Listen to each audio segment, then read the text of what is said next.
And once you have a medicine that threatens the profits of major new markets, you saw just nothing but what's called disinformation, which was invented by the tobacco industry and perfected by the pharmaceutical industry. And what disinformation is they're tactics that are deployed when science emerges that's inconvenient to the interests of an industry.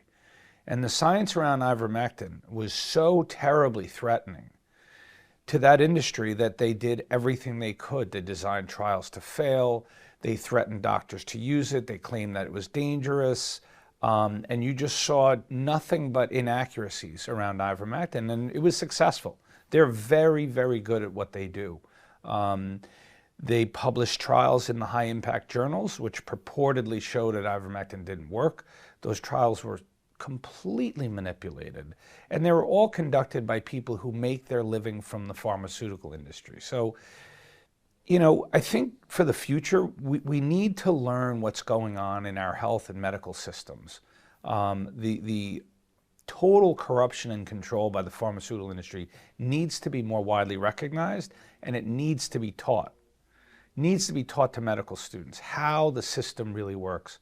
I didn't know what I know now 3 years ago.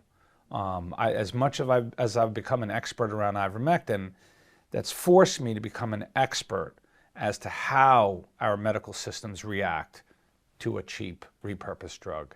And it's not pretty, and it hasn't been pretty for decades. And our health is hurting as a result. And many, many people have died around the attacks on ivermectin.